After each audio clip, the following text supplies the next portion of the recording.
influence that Jimi Hendrix has had on the electric guitar can't be overstated. I think we all can agree that it was massive. You can hear the echo of his playing in folks like Stevie Ray Vaughan, Kenny Wayne Shepherd, Frusciante, Betancourt, Van Halen. It's in everyone. It's just, has seeped through the two generations. It's as if all of us have to go to Hendrix at some point, to climb the mountain and find out what he's got for us. His relationship with chords and scales. The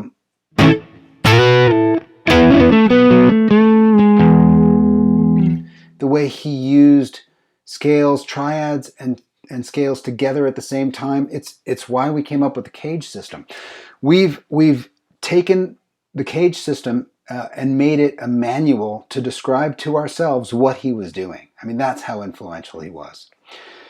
Deep, wide, can't be overstated. What I'd love to state today, though, is that if you look even into his most simple examples, they're deceptively simple. His genius and his brilliance are evident even there. Hey, welcome back to the channel. My name's Chris. Today's video, you're going to learn the solo to Hey Joe by Jimi Hendrix. I chose this solo for two reasons. The first is it's in the key of E. Most of Hendrix's stuff, as we know, is tuned down somewhere like around E flat.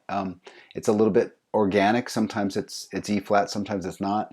This one's solidly in the key of E. I don't really understand why that is. If anybody does know, put it in the comments. I'd love to know myself. But the primary reason I chose this solo is because it's a 16-bar blues solo in the key of E, and the whole thing takes place right on this 12th fret position. That position, that form, and that shape, everybody, all guitar players really need to have some serious capability there, and Hendrix just shines in this solo in that regard. He uses a lot of double stops, a lot of great bending. It's a very spongy, expressive solo. Anyway, let's just get started. I'm going to break this down into chunks. I think that the best way to do this is to play a little phrase, break it down, move on to the next one. But I do want to stress here that there's a lot of right hand pressure, there's a lot of like double stops, some are intentional, some sound like they might be sort of slop or mistakes and just like sort of in the moment. I'm not going to go that deep. I think the video would be an hour long if I did. But just know that once we get the basics down, you really have to go back and play it slowly and listen to it really carefully and see where those double stops are. There's a lot of sort of elastic slop in there that's pretty critical if you really want to nail it. Okay, so here we go. The first phrase goes like this. Pretty standard blues phrase. Starts with the B string on the 15th fret, bent up a whole step to the root. Then he goes to the 12th fret E string and descends the scale. He does that phrase coming up a few times in the solo. And then the way he resolves this first phrase is G string, bend it up, release down to the 12th, down to the D string on 14, and then resolve back on 12 on the G string. That whole phrase is like this. The next phrase is an exact response to that first call. It's a really great motif.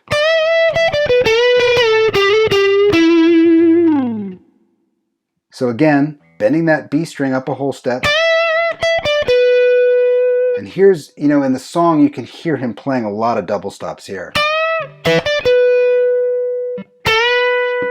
When he bends up the G here, he hits the same note on the B string. Now he hits the G string and releases, and then he hits the G string on the 12th fret, goes 12, 14, 12, and resolves down to the D string on the 14th fret.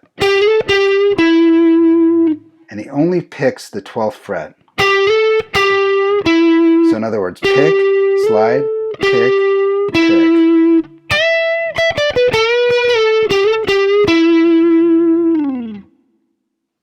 Now the next few phrases are a little disjointed and they don't really fit in the motif. They're just a way I feel to like build tension and take up some space. And they go like this.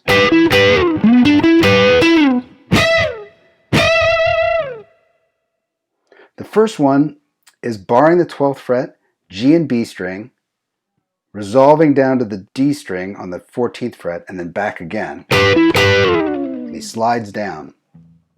When he slides back up, he does this phrase. That's 14 on the A string. Those two phrases sound like this. Then he does these two little stabs. B string, 15th fret, up a whole step. Play the same note on the E string. And then he plays it longer. So that whole section goes like this.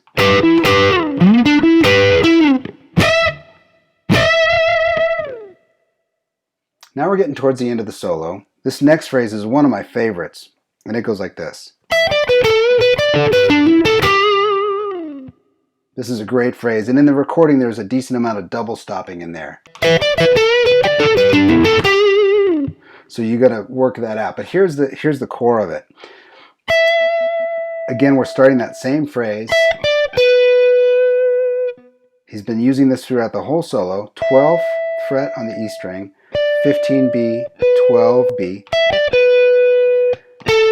G string, strike and bend up without striking. Then he plays this 4-note phrase. B string, 12th fret, B string, 15th fret, G string, 14, back to B string, 12.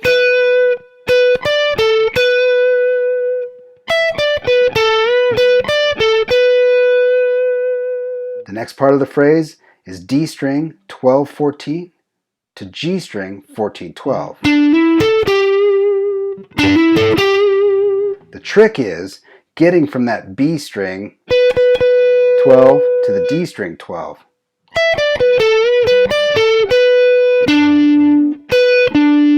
So I play it with the sort of middle of my finger.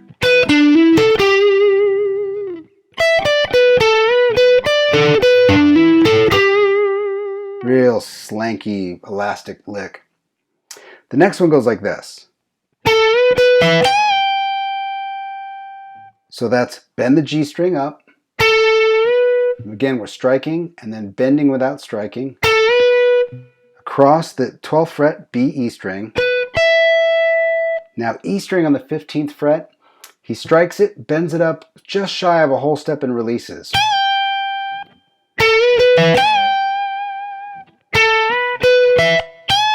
The whole step would be. Now we're getting to the end of the solo. This next phrase goes like this. Really great elastic musical phrase. Starts on the E string. G string, strike and bend up again. Now it's B string 15, E string 12, B string 15.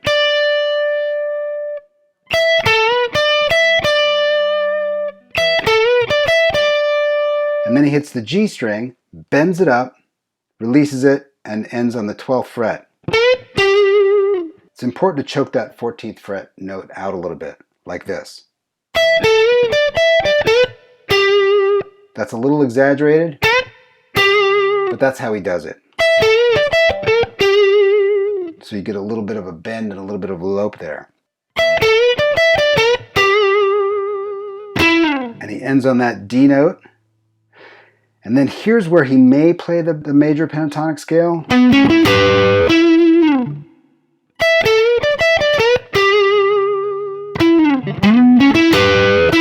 So it might be this, but it might be this. He slides up to it. So you make the call there. I've listened to it a few times. I can sort of hear it both ways. So maybe he's playing it here and bending it. I don't really know. But that's one of the mysteries of Hendrix. Okay, so there it is. It's a great solo. It's real spongy. It's got a great vibe to it. I love how it's played really clean. There's not a lot of distortion. It's really beautiful. 16 bars in that one position. You know, a lot of guitar players, including myself, I'd love to be the kind of guy, the kind of guitar player who can play lyrically all along the neck and make people weep no matter what, and not even look and make great faces. and I'll get there someday. But just an example of staying in one position for 16 bars and using that motif and the call and response and the string skipping and the bending and the double stop, it's just a great study. I didn't do it justice today. You need to go and sit down with it and really dig in and see if you can find some extra gold there. If you need a little bit more time with it or need some more detail, I've tabbed it out, and that's on my Patreon page, linked in the description below. And if you've enjoyed this video, check out the other ones on my channel, see if there's something there for you. I do chord stuff, scale stuff, theories, exercises. Give it a shot and see if there's more for you there. I hope there is. And I'll see you next time when we uncover something else fantastic together.